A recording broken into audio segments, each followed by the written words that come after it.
American സൈന്യം ആക്രമിച്ച കപ്പലിലുണ്ടായിരുന്ന നമ്മുടെ ആ 3 ഇന്ത്യക്കാർ എവിടെ? ലോകത്തിലെ ഏറ്റവും വലിയ വൻ ശക്തിയാണെന്ന ഹുങ്കിൽ അമേരിക്ക കാണിക്കുന്ന ഈ തോന്നിയാസങ്ങൾക്ക് മുന്നിൽ തലകുനിക്കാൻ ഇന്നത്തെ ഇന്ത്യ ഒരുക്കമല്ല. സ്വന്തം പൗരന്മാർക്ക് നേരെ തിരിഞ്ഞാൽ സാക്ഷാൽ അമേരിക്കയോട് പോലും മുഖത്ത് നോക്കി ആക്രോശിക്കാൻ മടിയില്ലാത്ത, ഭയമില്ലാത്ത ഒരു പുതിയ ഭാരതത്തെയാണ് ലോകം ഇപ്പോൾ കാണുന്നത്. ഒമാൻ തീരത്ത് പലാവു പതാക വഹിച്ചിട്ടുള്ള സെറ്റബെല്ലോ എന്ന വാണിജ്യ കപ്പലിന് നേരെ അമേരിക്ക നടത്തിയ ക്രൂരമായിട്ടുള്ള മിസൈൽ ആക്രമണമാണ് ഇന്ത്യയെ ചൊടിപ്പിച്ചത്. കപ്പലിലുണ്ടായിരുന്ന 24 ഇന്ത്യക്കാരിൽ 21 പേരെ രക്ഷപ്പെടുത്തി. എന്നാൽ 3 പേരെ ഇപ്പോഴും കാണാനില്ല.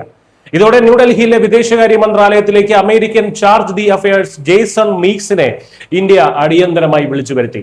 വെറും 30 മിനിറ്റ് നീണ്ട കൂടിക്കാഴ്ചയിൽ നയതന്ത്ര മര്യാദകളൊക്കെ മാറ്റിവെച്ച് ഇന്ത്യ അമേരിക്കയോട് കർശന ഭാഷയിൽ പ്രതിഷേധമറിയിച്ചു. ഞങ്ങളുടെ ആളുകൾ എവിടെയെന്ന് നെഞ്ചത്ത് വിരൽ ചൂണ്ടി ചോദിക്കുന്ന വമ്പൻ നീക്കമാണ് ഇന്ത്യ നടത്തിയത്. ഈ സംഭവം ഒറ്റപ്പെട്ടതല്ല. ഇതിന് തൊട്ടു മുൻപ് ഇന്ത്യൻ ജീവനക്കാർ മാത്രമുണ്ടായിരുന്ന മാരിവെക്സ് എന്ന മറ്റൊരു കപ്പലിന് നേരെയും അമേരിക്ക സമാനമായിട്ടുള്ള ആക്രമണം അഴിച്ചുവിട്ടിരുന്നു. ഇറാനുമായിട്ടുള്ള എണ്ണ വ്യാപാരം തടയാൻ കഴിഞ്ഞ ഏപ്രിൽ മാസം മുതൽ അമേരിക്ക ഏർപ്പെടുത്തിയ ഉപരോധത്തിന്റെ പേരിലാണ് ഈ അഴിഞ്ഞാട്ടം.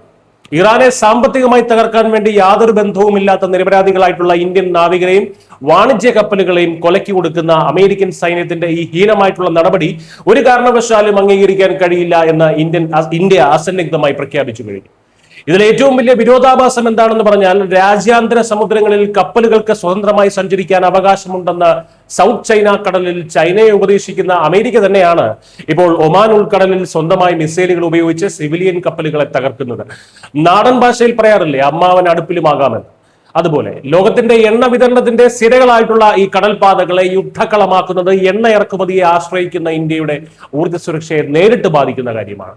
രാജ്യാന്തര നിയമങ്ങൾ കാറ്റിൽ പറത്തി അമേരിക്ക നടത്തുന്ന ഈ ആക്രമണങ്ങൾ ഉടൻ അവസാനിപ്പിച്ച് വ്യാപാരപാതകൾ തുറക്കണമെന്ന് ഇന്ത്യ ശക്തമായി ആവശ്യപ്പെട്ടിരിക്കുകയാണ്. മസ്കറ്റിലെ ഇന്ത്യൻ എംബസി ഒമാൻ അധികൃതരുമായി ചേർന്ന് കാണാതായ ആ 3 ഇന്ത്യക്കാർക്കായിട്ടുള്ള തിരച്ചിൽ അതിവേഗം തുടരുകയാണ്.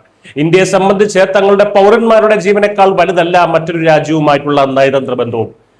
തങ്ങളുടെ വാണിജ്യ താല്പര്യങ്ങൾക്കും പൗരന്മാർക്കും മേൽ കൈവച്ചാൽ അത് ഏത് വലിയ കൊലകൊമ്പനാണെങ്കിലും ഇന്നത്തെ ഇന്ത്യ നിശ്ചിതമായി തന്നെ അതിനെ ചോദ്യം ചെയ്തിരിക്കും എന്ന വ്യക്തമായിട്ടുള്ള താക്കീതാണ് ഈ സംഭവത്തിലൂടെ ഭാരതം ലോകത്തിന് നൽകുന്നത്. News desk Kerala.